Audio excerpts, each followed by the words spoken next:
bonjour, aujourd'hui je vais vous apprendre à savoir poser des questions en anglais. Alors, pour cela, rien de bien difficile. On va partir du principe qu'il y a deux grandes façons de poser des questions en anglais.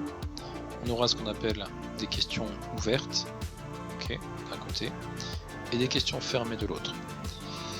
Une question ouverte, c'est une question qui va commencer par un mot interrogatif, qui est suivi d'un auxiliaire.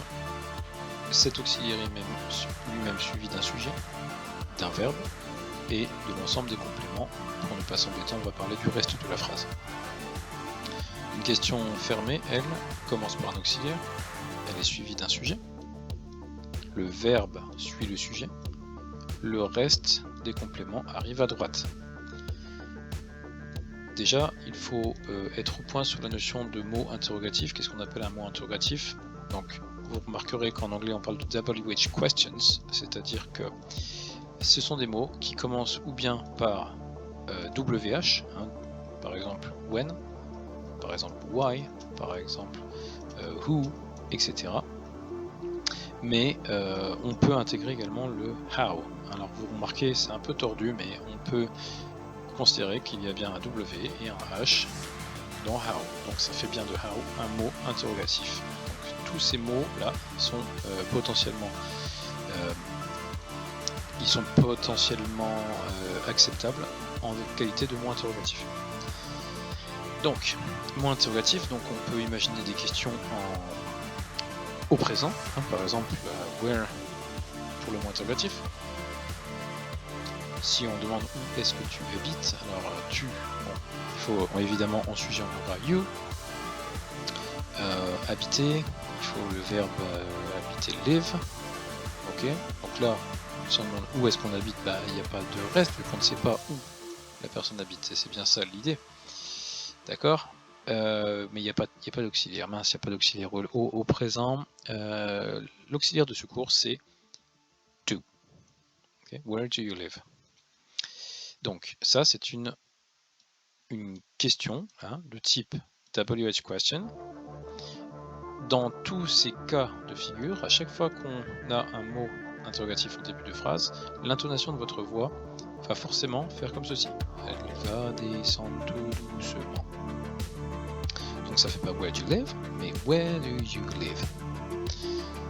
Pour les questions de type yes no questions, donc là on est sur un procédé inverse, c'est-à-dire que là on va monter et jusqu'à la dernière syllabe du dernier mot. Donc si au présent on était sur where do you live, on va avoir, on peut peut-être s'interroger sur do you live in London. Là on est sur une voie un petit peu robotique, on retrouve donc on cherche à savoir si la personne à qui on parle habite Londres. Donc encore une fois, on a besoin d'un verbe, le verbe habiter, à Londres, in London,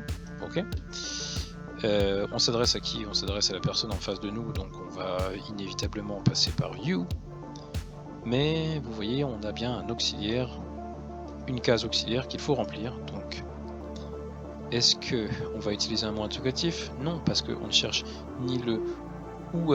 Est-ce qu'on cherche où habites-tu à Londres? Non, c'est pas ça. Est-ce qu'on cherche quand habites-tu? Non. Quoi habites-tu? Non. Quand habites-tu? Non. Pourquoi habites-tu? Ça pourrait, mais c'est pas le cas.